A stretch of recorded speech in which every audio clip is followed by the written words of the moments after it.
Scholars like Charles Spurgeon or Dr. Martin Lloyd Jones. I guess my question is more like to do with how the Gospels were sorted into canon versus apocrypha. Like how what was the process? That's two completely different questions. Like what he's asking me and what you're asking me is two completely different answers. Okay, sorry.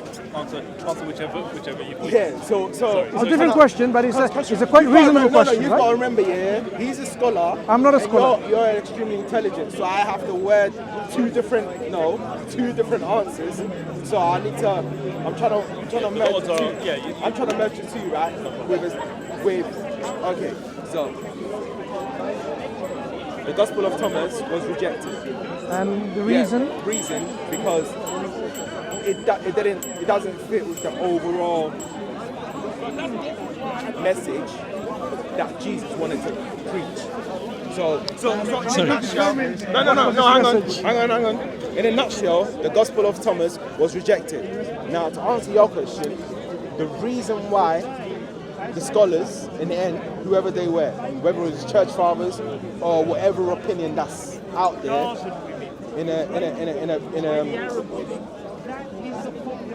or whatever opinion that Charles Spurgeon or William Tyndale had, or Saint Augustine had, in that lineage, whatever opinion they had, the reason why whatever was left in the Bible was left there is so because there's a clearer definition and a clearer breakaway between the Old Testament and the New, whereas the Old Testament mainly focuses on the law.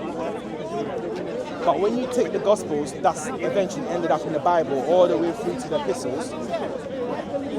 Eventually, when you read it and you know it, it leads you away from the law of Moses and into the new covenant. No.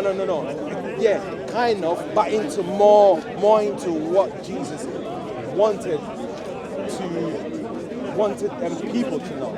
So I can pull out a scripture that clearly shows you the difference between what Jesus came to do in the Gospels when he lived under the law, and eventually how and where he wanted the disciples to take his preaching and the road he wanted it to take. So you're saying that's the transition between him being there only for the Jews and then him being there for all. So essentially, when Jesus came initially, he only came to fulfill the law of Moses, and the only way he can do that is in a Jewish community, because the Gentiles, they did not live according to the law of Moses. So it would have only ever made sense to the Jews anyway. So why would he go and preach to a bunch of Gentiles who were not living as the Jews anyway? So is this criteria coming from a particular scholar? No, this is the Bible. That's what I said to him. We're going into the Bible now. So if I go into the Bible and then pull out... Does any scholar agree with what you just said in terms of how they sifted and sorted out different Gospels? Well, you've got to understand that the scholars, the majority of them, believe in different things.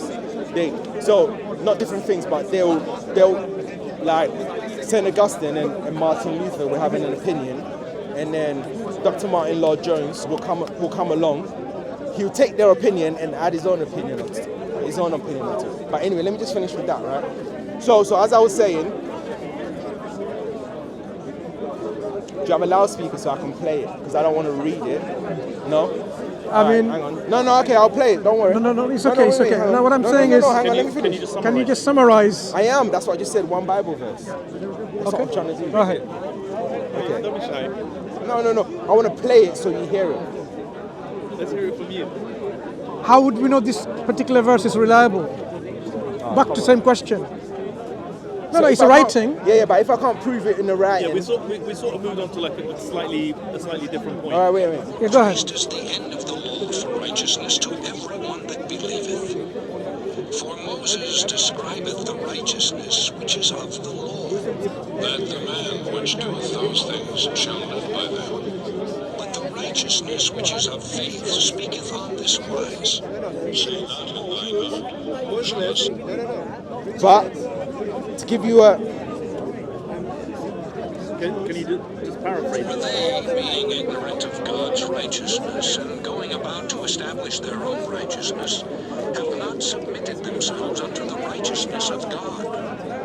For Christ is the end of the law for righteousness to everyone that believeth. How does that answer the question? So, what I was saying, in conclusion to what I was saying is, the Gospel of Thomas and all the other Gospels, and the ones that were particularly chosen to be in the Bible and to be in line with the epistles and the Old Testament, is to show a clear separation from the law of Moses into the law that Jesus.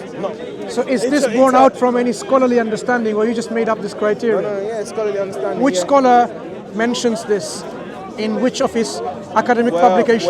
Well, Martin Luther for one.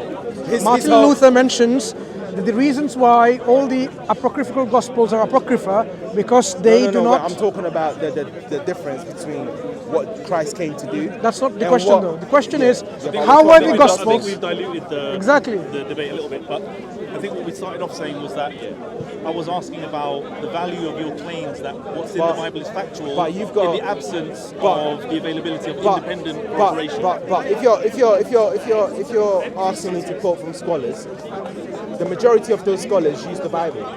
Martin Luther said, independent contemporary sources. I'm talking about sources at the time that were saying. I understand. But what you've got to understand that can confirm that these things were happening. You've got to understand that Martin Luther, when he stood before the whole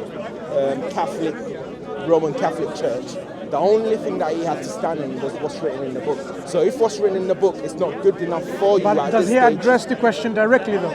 Did Martin Luther say the reasons why those 49 other apocryphal gospels are apocrypha and not divinely inspired is because of what you are saying? Yeah, but what you're talking about is completely different to what we're talking about. But you asked me. It has moved. Yeah. So can I just one final point from me, and then we can continue. Exactly. That's what I'm saying. I will leave you. I will leave you to have a conversation with the gentleman here. But can I ask you one question? I think he has a question. Exactly. He's a scholar. Do you think all those other gospels which are not in the Bible, do you think these are fabrications in the name of God? I wouldn't say that. So what are they? Divinely inspired? What you mean, like, for example, like the Gospel of Thomas? They claim to be representing Christ's life, his teaching. Are you specifically just like talking about, that is his gospel. So do you accept that these are divinely inspired gospels, or these are fabrications written by man? Are you asking that because you know them to contradict things? That's what I'm saying. No, I'm simply asking, if you don't accept them, if you don't accept them, which you don't, so do you think these are... Which I can't, because they're completely going in... So they're human fabrications, right, in the name of God? These are forgeries. These are pious forgeries claiming to be gospels. Do you agree? First of all, Christianity has nothing to do with religion. Okay, anyway. You're not going to answer this question. And you know that already. No, you're not going to answer this question directly. No, the reason why I'm saying that, because you said, are they false piety? And I'm saying that, first of all, Christianity, because hang on, if Jesus Christ came to take Jewish people away from a law, which was religion, and into a more... Which of the sayings within the 114 sayings in the Gospel of St. Thomas takes it away from the Mosaic law? Say that again? The Gospel of St. Thomas has many sayings of Christ. Which of the sayings takes Jesus' message away within this Gospel that is no longer synchronized within the Mosaic law? Which one? That's what I'm saying. Have you read it? No, I haven't actually. Then how can you even make a claim? Anyway, continue discussion. I don't think we can have the same conversation because it's somewhat divergent. Yeah. So anyway, because we're talking about gospels. See you later. In the book.